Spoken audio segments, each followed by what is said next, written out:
শুভ সকাল আমার সকল প্রিয় বন্ধুদেরকে জানাই যে যেখান থেকে আমার ভিডিওটা দেখছো তোমরা সবাই ভালো থেকো। আমার গুরুজনদেরকে জানাই প্রণাম, আর আমার দাদা দিদি ভাই বোন তোমাদেরকে জানাই অনেক অনেক অনেক ভালোবাসা। তোমরা সবাই ভালো থেকো। আর এই দেখো আমি কিন্তু সকালে উঠে যখন ফুল তুলছি, তো ফুল এখন তুলছি, তো আগে কাজ মাছ ছাড়া হয়ে গেছে।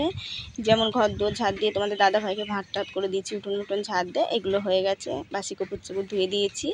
আর এই দেখো আমি তরকারি নিয়ে আসলাম, আজকে শনিবার পরে গেলে আর পাওয়া যাবে না, তো পুঁই শাক কচুলতি আমরা নিয়ে এসেছি আর পটল নিয়ে এসেছি। আর এই দেখো তো কুমড়োটা কাটছি, কুমড়োটা দেখো নিয়ে যেতে তো ভুলে গেছিলাম, তো দেখো কুমড়োটা নিয়ে গেলে তো খুব ভালো হতো, অতগুলো মানুষের মধ্যে না বেশ ভালো হতো। আর আমার দিদি বলছিল নিয়ে আসলে লুচি দিয়ে আলু কুমড়োর তরকারি দিয়ে খাওয়া যেত, তো লুচি দিয়ে কাবলি ছোলার তরকারি খাওয়া হয়েছিল।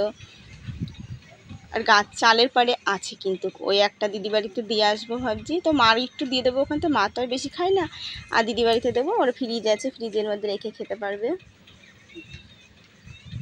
আর ওই দেখো আমি কিন্তু 3 বাড়িতে দিয়েছি কুমড়ো, ওই যে পাশে তাঁতলা বাড়িতে দিয়েছি, আমার বড় কাকা শ্বশুর দিয়েছি, আর ওই যেই চালে জামা কাপড় মেলেছে ওই কাকিকে দিয়েছি, আর আমাদের রেখে দিয়েছি, তো আজকে খাবো আর কালকে খাবো। তো দেখো আর এই চাল নিয়ে আসলাম, তো তোমাদের দাদা ভাই এই রাগ করে করে এই যে পয়সা এই সকালে এনে দিয়ে গেল, তো আপাতত এখনকার মতন নিয়ে আসলাম।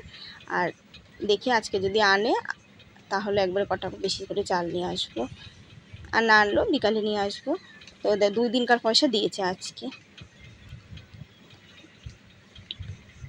আর এখন আমি জামা কাপড়গুলো ভিজাচ্ছি, তো দেখো এমনিতে রাগ হয় বলো, আমি তো বলি তুমি পয়সা কটা তো হিসাব করে 10 দিনের দিক, 5 দিনের দিক, 4 দিনের দিক, যা হোক পয়সা কটা হিসাব পাতি করে আসুক। আর এরকম করে সংসার চলে, মানে খুব অসুবিধা হয়ে যায়, কোনো ইয়ে নেই কাজের জন্য। তো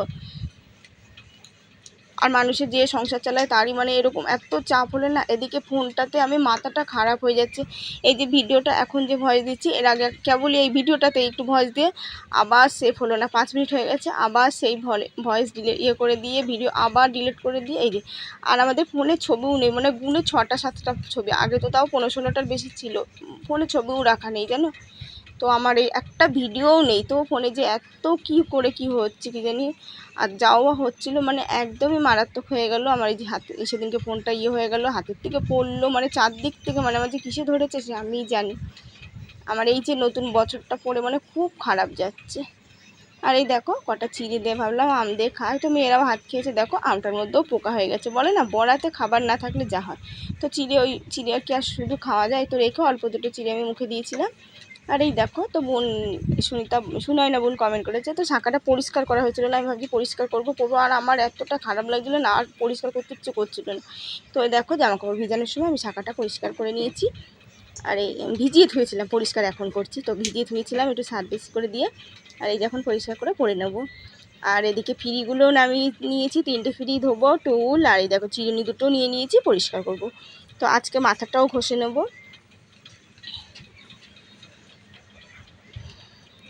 তো সকল দিদিভাইদেরকে জানাই ভিডিওতে কমেন্ট করার জন্য অনেক অনেক অনেক ধন্যবাদ। তোমরা সবাই ভালো থেকো। আর দিদিভাই লিখেছো তো চিত্রলেখা দিদিভাই, সোমা, তারপরে রাখি বোন, তো অনেকগুলো কমেন্ট হয়েছে, অনেক দিদিভাইরা বোনরা কমেন্ট করেছো, তো তোমরা সবাই ভালো থেকো। আর সব থেকে আমার খারাপ লাগে কি, কষ্ট তো কষ্টই আমার এই যে ভিডিও, মানে আমার সব থেকে মাথার মধ্যে এখন একটা চিন্তা, আমার ফোনটা এরকম হয়ে গেলো, আমি কি করব।